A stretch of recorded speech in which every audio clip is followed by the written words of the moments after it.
107 साल बुजुर्ग की नमाज जुम्मा बनी जिंदगी की आखिरी नमाज। सऊदी अरब के शहर मदीना मुनव्वरा में 1 सदी से भी ज़ायद अरसा जिंदा रहने वाला शख्स अपनी ज़िंदगी की आधी सदी दो जहानों के सरदार हुजूर अकरम सल्लल्लाहु अलैहि वसल्लम की मस्जिद में इबादत में वक्फ करने के बाद फ़ानी दुनिया से रुखसत हो गया।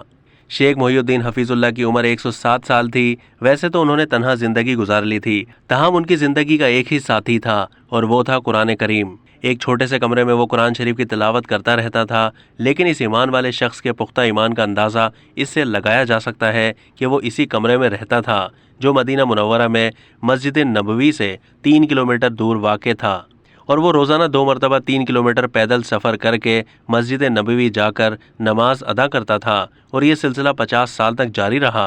कहा जाता है कि शेख मोहिउद्दीन हफीजुल्लाह फजर की नमाज से 2 घंटे पहले अपने घर से निकलते थे और फिर मदीने में मस्जिद नबवी तक पैदल चलकर जाते थे। फजर की नमाज पढ़ने के बाद सूरज के तुलू होने तक वहीं जिक्र करते थे और फिर वो वापस अपने कमरे की जानिब चले जाते थे। लेकिन ज़ोहर की नमाज के लिए दोबारा इसी तरीके से वो वापस इसी मस्जिद में जाते और नमाज ज़ोहर की अदायगी के बाद वो मगरिब की नमाज तक रोज़ा नबी पाक सल्लल्लाहु अलैहि वसल्लम के पास बैठ जाते थे। मोहम्मद अबू मालिक नामी एक शख्स ने ट्वीट में लिखा था कि लॉकडाउन के बाद जैसे ही नबी पाक सल्लल्लाहु अलैहि वसल्लम की मस्जिद के दरवाजे दोबारा खुले तो शेख मोहिउद्दीन वहां जाकर इतना खुश हुए कि उनकी आंखों में आंसू आ गए थे।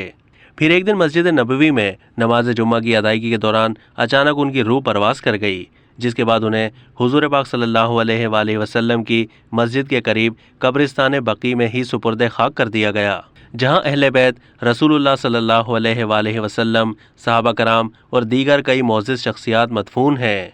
अब तक के लिए इतना ही। मज़ीद मालूमात के लिए डेली जंग के यूट्यूब चैनल को सब्सक्राइब कीजिए।